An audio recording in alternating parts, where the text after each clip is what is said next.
Oratio Imperata para sa COVID-19. Mahabagin at mapagmahal na Ama, nagsusumamo kami sa iyo upang hilingin ang iyong patnubay laban sa COVID-19 na nagpapahirap sa marami at kumitil na ng maraming buhay.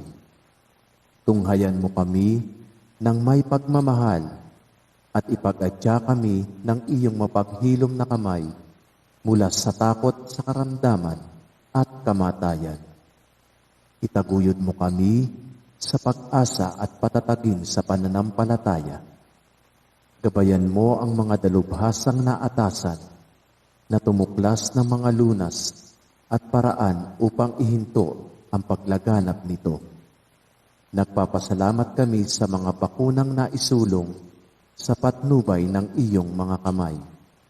Pagpalain mo ang aming mga pagsisikap na mawakasan ng mga bakuna ang pandemya sa aming bayan. Patnubayan mo ang mga lumilingap sa may sakit upang kanilang pagkalinga ay malakipan ng husay at malasakit. Pagkaloobon mo sila ng kalusugan sa isip at katawan, katatagan sa kanilang paninindigang maglingkod at ipagsanggalang sa karamdaman. Itinataas namin ang mga nagdurusa. Makamtanawa nila ang mabuting kalusugan. Lingapin mo rin ang mga kumakalingas sa kanila. Pagkamitin mo ng kapayapaang walang hanggan ang mga pumanaw na. Pagkalooban mo kami ng biyaya na magtulong-tulong tungo sa ikabubuti ng lahat. Pukawin mo sa amin ang pagmamalasakit sa mga nangangailangan. Sa pagdamay at malasakit namin sa bawat isa, malampasan nawa namin ang krisis na ito at lumago sa kabanalan at pagbabalik loob sa iyo. Hinihiling namin ito sa pamamagitan ng Hesukristo na nabubuhay at naghaharing kasama mo at ng Espiritu Santo, iisang Diyos, magpa sa walang hanggan. Amen. Dumudulog kami sa iyong patnubay, mahal na Ina ng Diyos. Pakinggan mo ang aming mga kahilingan sa aming pangangailangan at ipag-adya mo kami sa lahat ng kasamaan. Maluwalhati at pinagpalang Birhen. Amen. Mahal na Birhen, mapagpagaling sa may sakit, ipanalangin mo kami. San Jose, ipanalangin mo kami. San Rafael Arcangel, ipanalangin mo kami. San Roque, ipanalangin mo kami. San Lorenzo Ruiz, ipanalangin mo kami. San Pedro Calungsod, ipanalangin mo kami.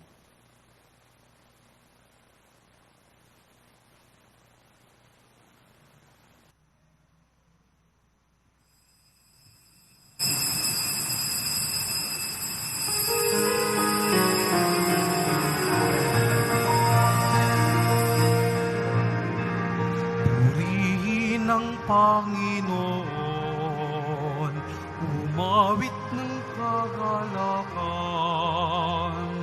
at tugtugin ang gitara at ang kakaya-ayang lira.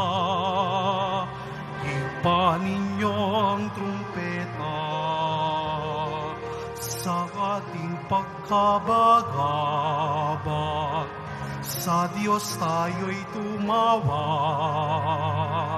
Sa ating mga kaaway, tayo ay Kanyang iniligtas.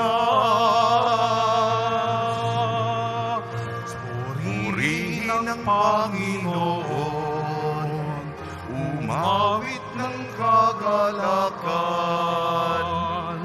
at tugtugin ang gitara at ang kaaya-ayang lira. Ipan ninyo ang trumpeta. Sa ngalan ng Ama, at ng Anak, at ng Espiritu Santo. Amen. Sumainyo ang Panginoon. At sumaiyo rin. Magpasalamat po tayo sapagkat lagi tayong iniibig ng Diyos.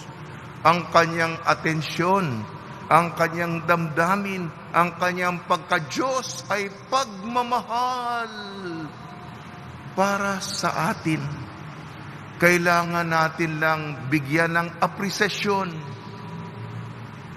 sa matinding damdamin na ibinubuhos niya sa atin.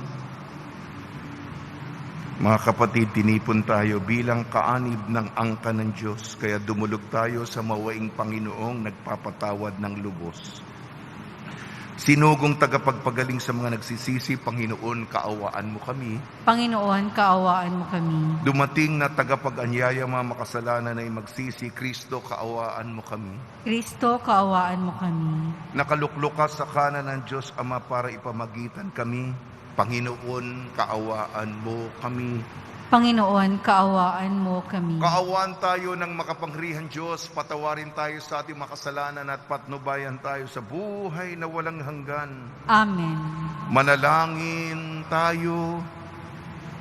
Ama namin makapangyarihan, pinangangatawanan mong manahan sa mga may loobing tapat at maasahan. Sa kagandang loob mo kami naway makapamuhay bilang mga mapalad na maging iyong tahanan. Sa pamamagitan ni Jesucristo kasama ng Espiritu Santo magpasawalang hanggan. Amen. Magsiupo ang lahat.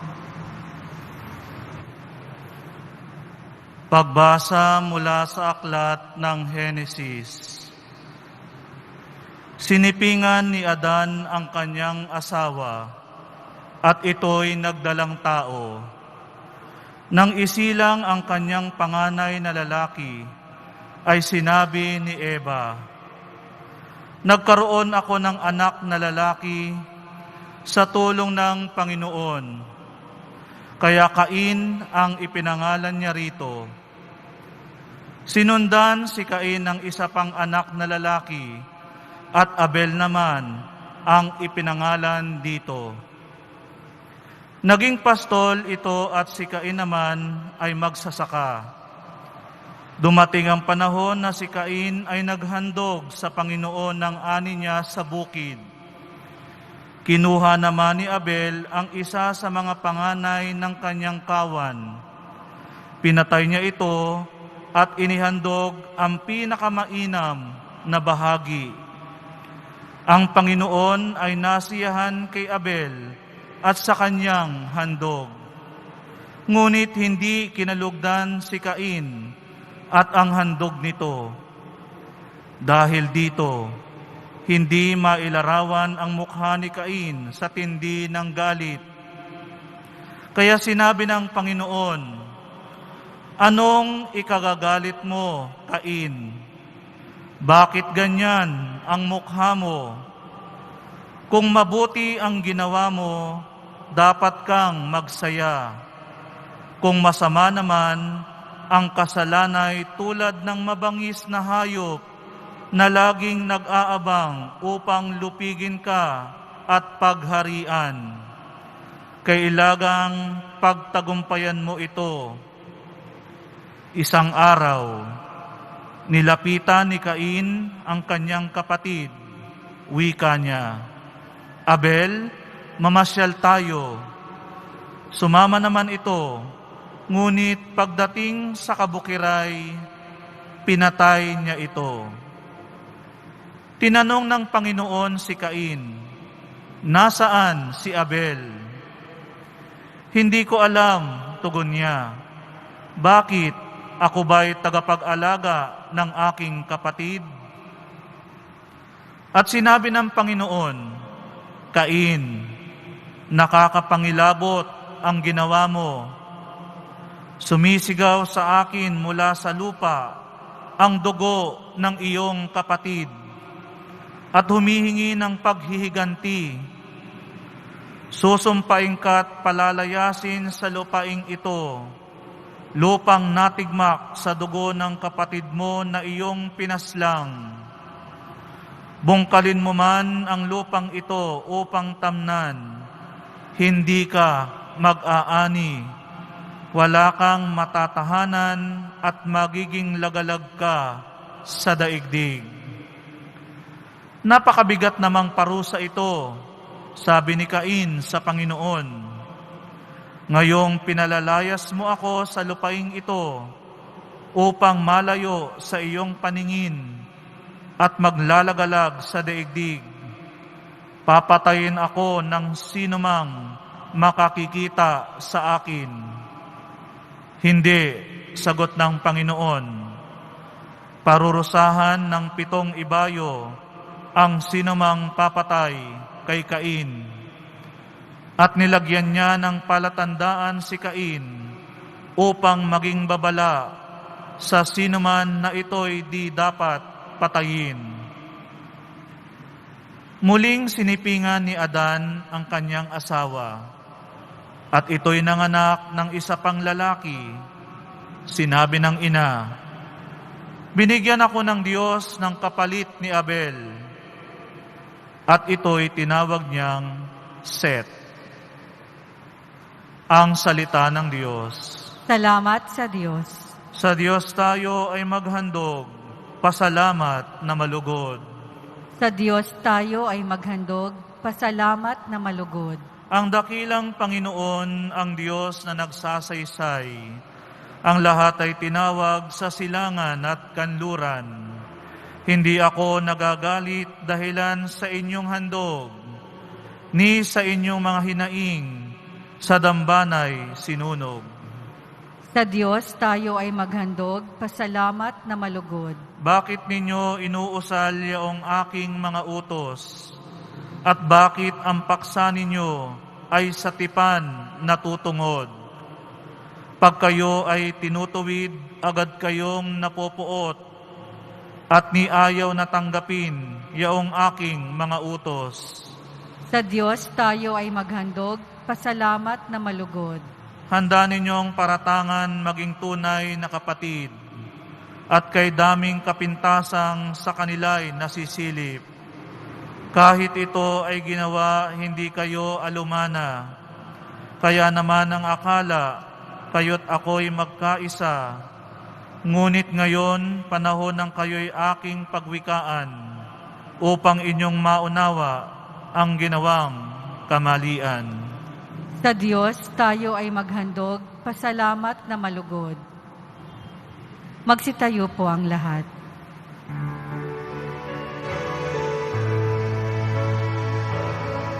Alleluia, Alleluia, Alleluia.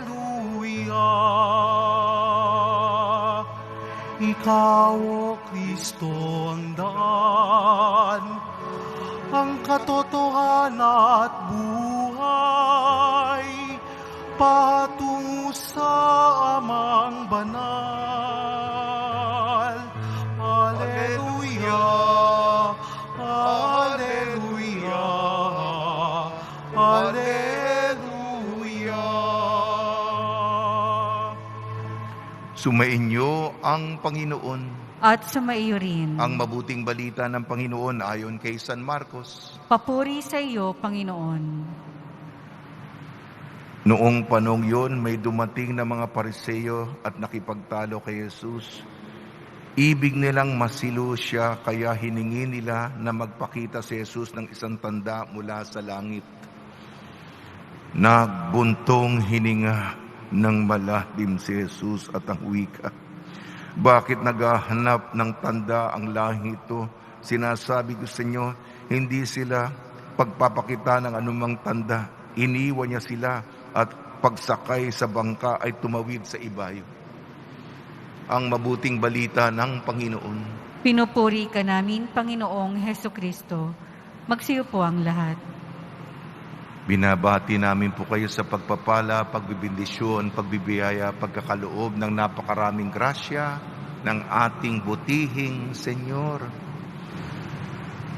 Sa ating mga pagbasa, sa ating ebanghelyo, may mga lumapit kay Jesus. Bigyan niyo kami ng palatandaan na mula sa langit. Bigyan niyo kami ng senyales. Bigyan niyo kami ng pruweba.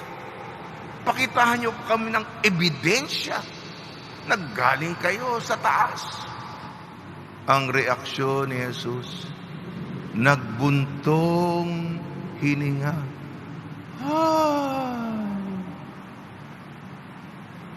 Sana po hindi po ganun tayo sa Diyos. Sasabihin natin sa Diyos, patunayan mo nga na Diyos ka. Pero hindi yan ang gusto kong pagnilayan natin. Ang ating unang pagbasa, aklat ng Henesis. Ang unang pagpapaslang sa Biblia. Dalawang magkapatid, Cain at Abel. Si Abel, namamastol siya. Hinahandog niya sa Panginoon isang kordero, isang tupa na dalisay, inosente, maputi, walang kadungis-dungis at kaya kaaya-aya sa Panginoon. Ito naman si Cain, nagbubungkal. Ano hinahandog? The bulok. Ha?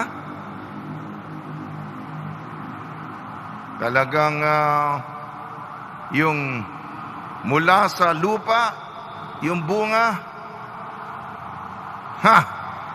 hindi masarap kainin.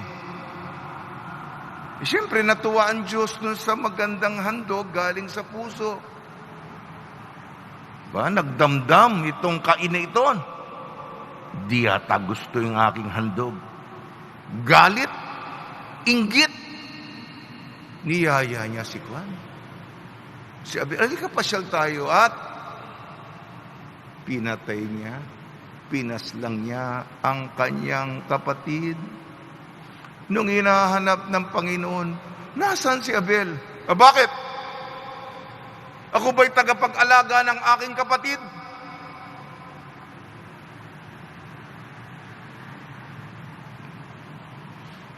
Tayo po, sinisikap po natin maging komunidad, isang malaking pamilya, magkakapatid po tayo. Ang pundasyon natin ay pagmamahal. Kadalisayan ng pagmamahal. Kaya lang, may mga Cain, inggit, galit, pagpatay. Nanloko pa. Nung pinaparusahan si Cain, galit pa siya. Sobra naman itong parusang ito. Diba? Tingnan po natin na ating mga sarili. Ha? Ano ba ang mas matimbang? Yung kadalisayan ni Abel na naghahandog ng pinakamaganda. Katulad ba tayo sa Ebanghelyo? Nasaan ang pruweba? Ha? Labas mo ebidensya. Doon ako maniniwala. Bakit? Kailangan ko ba kayong alagaan? Ha? Responsibilidad ko ba kayo? Ha? Baka ganyan ang drama natin. Gusto ko lang kapritsyohan ko. Gusto ko lang yung layaw ko. Yung magpapakasasa ako. Yung magpapakasarap. Hindi ko kayo obligasyon. Yan po ang pananaw ni Cain. Nagrereklamo pa. Galit pa. Mabigat po ang unang pagpapaslang. Mabigat po yan. Pag nilayan po natin, magpakabait tayo. Kung umiiral yung mga ganong damdamin sa atin, kontrolohin natin sapagkat kasumpa-sumpa ang kapalaran ng isang Cain. Pag nilayan po natin ito, mga kapatid, tulong ni Maria, ni San Jose, mga santong tumutulong tuwing may pandemya, lalong-lalo si San Roque, nawa ang ating disposisyon sa Panginoon, katulad ni Abel, malinis, walang dungis, dalisay, inosente, wagas na pagmamahal.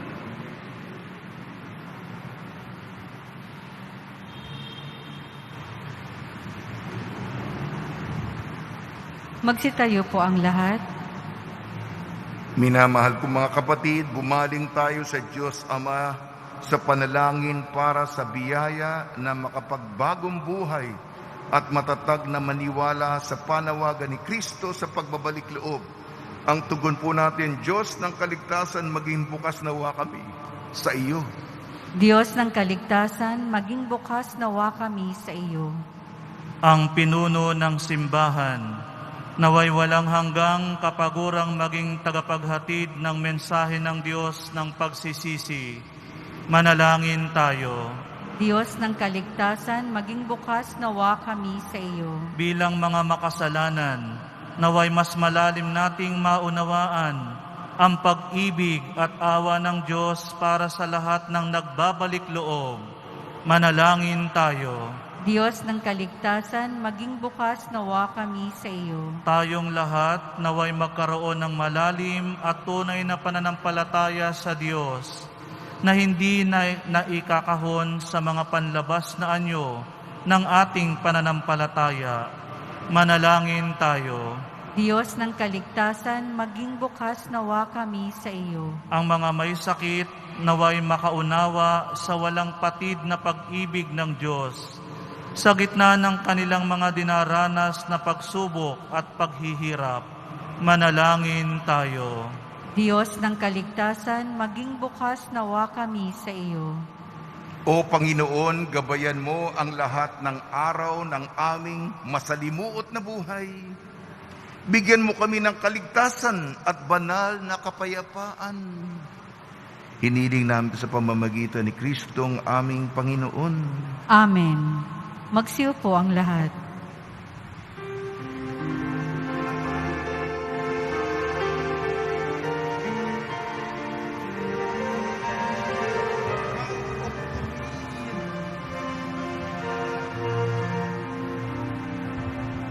Handog namin sa iyo, Ama,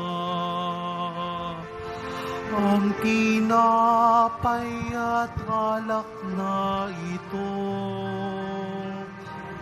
Handog ng bayang umasa, sumasambat, nagmamahal sa iyo. Handog namin sa iyo, Ama, ang tinapay at alak na ito. Handog ng bayang umasa, sumasambat, nagmamahal sa iyo. Magsitayo po ang lahat. Manalangin kayo mga kapatid upang ang ating paghahain ay kalugdan ng Diyos amang makapangyarihan. Tanggapin nawa ng Panginoon itong paghahain sa iyong mga kamay, sa kapurihan niya at karangalan, sa ating kapakinabangan, at sa buong sambayanan niyang banal. Ama namin lumikha, kami naway dalisayin at panibaguhin ang aming gaganapin paghahain. Kami naway itaguyod ng gagawin naming ito sa pagnanais naming sundin ang loob mo sa pamamagitan ng Kristo, kasama ng Espiritu Santo, magpasawalang hanggan. Amen. Sumainyo ang Panginoon. At sumaiyo rin. Itaas sa Diyos ang iyong puso at diwa. Itinaas na namin sa Panginoon. Pasalamatan natin ang Panginoong ating Diyos. Marapat na siya ay pasalamatan. Ama naming makapangyarihan, tunay nga marapat na ikaw ay aming pasalamatan. Sa iyong paglingap at kagandahang loob, ang tao'y nilikha mo at pinangasiwa sa sansinukob.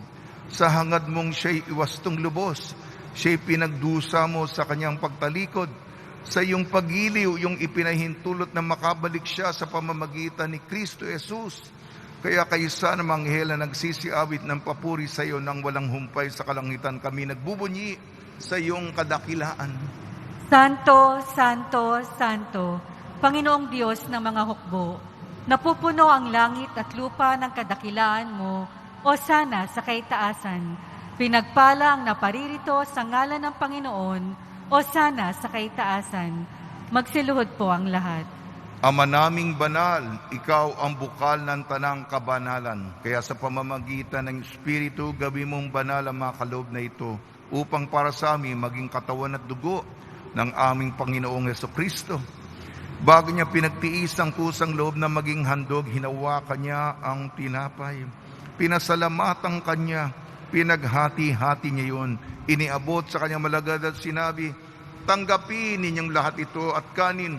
Ito ang aking katawan, nihahandog para sa inyo.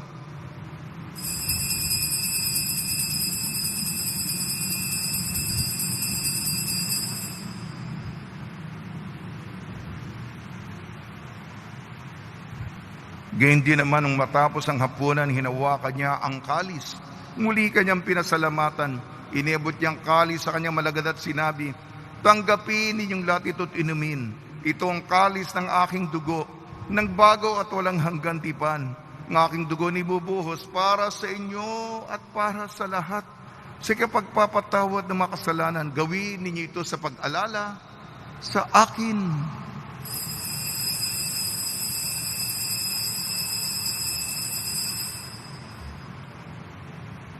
Magsitayo po ang lahat. Ipagbunyi natin ang misteryo ng pananampalataya. Si Kristo'y namatay, si Kristo'y nabuhay, si Kristo'y babalik sa wakas ng panahon. Ang mga ginagawa namin ngayon ng pag-alala sa pagkamatay at muling pagkabuhay ng iyong anak. Kaya tiniaalay namin sa iyong tinapay na nagbibigay buhay at ang kalis na nagkakaloob ng kaligtasan. Kami nagpapasalamat dahil kami minarapan at tumayo sa harap mo para maglingkod sa iyo. Isinasamo namin kami magsasalo-salo sa katawan at dugo ni Kristo ay mabuklod sa pagkakaisa sa pamamagitan ng Espiritu Santo. Amalingapin mo yung simbahang laganap sa buong daigdig. Puspusin mo kami sa pag-ibig kaysa ni Francisco na aming Papa, ni Broderick na aming tagapangasiwa at ng Tanang Kaparian. Alalahanin mo rin ang mga kapatid namin na himlay na may pag-asang sila'y muling mabubuhay. Gayon din ang lahat ng mga pumanaw, kaawaan mo sila at patuloyin sa iyong kaliwanagan. Kaawaan mo at pangidapating kaming lahat na makasalo sa iyong buhay na walang wakas, kaysa ng mahal na Birhing Maria na Ina ng Diyos, ang ating Nuestra Señora de la Buena Hora, ng kabiyak na puso niyang si San Jose, kaysa ng mga apostol, San Aloysius Gonzaga, San Sebastian, San Lazaro, San Roque, ni San Juan Bautista at ng lahat ng mabanal na namuhay dito sa daigdig ng kalugod-lugod sa iyo. May pagdiwang nawa namin ng pagpupuri sa ikararangal mo sa pamamagitan ng anak na aming Panginoong Hesukristo.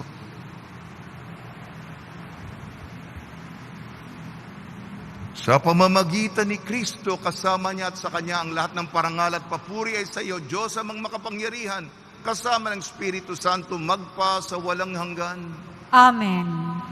Sa tagubili ng mga nakakagaling na utos sa turo ni Jesucristo ng Panginoon natin na Diyos, ipahayag natin ng lakas loob.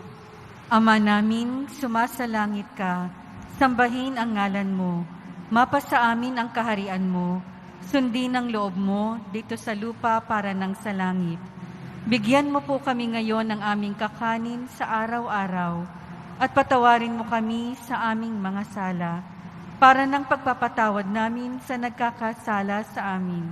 At huwag mo kaming ipahintulot sa tukso, at iadya mo kami sa lahat ng masama. Hinihiling namin kami iadya sa lahat ng masama, pagkalooban ng kapayapaan na araw-araw iligtas sa kasalanan at ilayo sa lahat ng kapahamakan. Samantalang aming pinananabikan ang dakilang araw ng pagpapahayag ng tagapagligtas naming si Jesucristo. Sapagkat iyo ang kaharian at ang kapangyarihan at ang kapurihan magpakailanman. Amen. Panginoon Jesucristo, sinabi mo sa iyong mga apostol, kapayapaan ang iniiwan ko sa inyo, ang aking kapayapaan ay binibigay ko sa inyo. Tungyan mong aming pananampalataya at huwag ang aming mapagkakasala. At pagkalooban mo kami na kapayapaan at pagkakaisayin sa iyong kalooban, kasama ng Espiritu Santo magpasawalang hanggan. Amen. Mga kapatid, mga kaibigan, sumayin po ang kapayapaan ng ating Panginoon. At sumaiyo rin. Magbigayan po tayo ng kapayapaan sa isa't isa. Kordero ng Diyos na nag-aalis ng mga kasalanan ng sanlibutan, God bless you. maawa ka sa amin. Kordero ng Diyos na nag-aalis ng mga kasalanan ng sanlibutan, maawa ka sa amin. Kordero ng Diyos na nag-aalis ng mga kasalanan ng sanlibutan, ipagkaloob mo sa amin ang kapayapaan. Magsiluhod po ang lahat. Ito ang kordero ng Diyos. Ito nag-aalis ng kasalanan ng sanlibutan. Mapalad na mainayayahan sa kanyang piging. Panginoon, hindi ako karapat-dapat na magpatuloy sa iyo, ngunit sa isang salita mo lamang ay gagaling na ako.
Magsitayo po ang lahat. Manalangin tayo. Ama namin mapagmahal, kaming pinapagsalo mo sa banal na pakikinabang ay gawin mong laging manabik sa napagsaluhan. Ang kaloob mong ito sa aming kabubuhay sa pamamagitan sa Kristo kasama ng Espiritu Santo magpasawalang hanggan. Amen. Panalangin kay San Roque. O pinagpalang San Roque, pintakasi ng mga may karamdaman, lingapin mo po ang aming mga kapatid na nasa banig ng karamdaman. Ang iyong pamamagitan ay sadyang makapangyarihan anong ikay narito pa sa daigdig. Maraming gumaling dahil sa pagkantanda mo sa kanila ng kamahal-mahalang krus. Ngayong ikay niluluhati na dyan sa langit, nananalig kami ng iyong pamamagitan ay lubhang magaling. Ialay mo po sa Panginoon Diyos, siya ring aming mahinainga, sa tulong po ninyo ay makamit ang kagalingan ng aming kaluluwa at katawan. Pakundangan sa mahirap at sakit ng Panginoon Kristo at inyo po mga panalangin. Amen. Senyor San Roque, panalangin mo po kami upang kami maadya sa salot ng COVID-19 at sa mga karamdaman ng katawan at kaluluwa. Senyor San Roque, panalangin mo po kami upang kami maadya sa salot ng COVID-19 at sa mga karamdaman ng katawan at kaluluwa. Senyor San Roque, panalangin mo po kami upang kami maadya sa salot ng COVID-19 at sa mga karamdaman ng katawan at kaluluwa. Pagbabasbas sa mga deboto ng kanilang mga kahilingan at dasalan, mahal na poong Jesus Nazareno, iniyeg mo sa pamamagitan ng krus ang walang maliw na pag-ibig ng Diyos sa sangkatauhan. Pakinggan mo ang kahilingan niyong angkan na nagsusumamo sa iyo, makamtanawan nilang iyong katugunan at tanggapin ang kasagutan na may utang na loob na tinatanaw.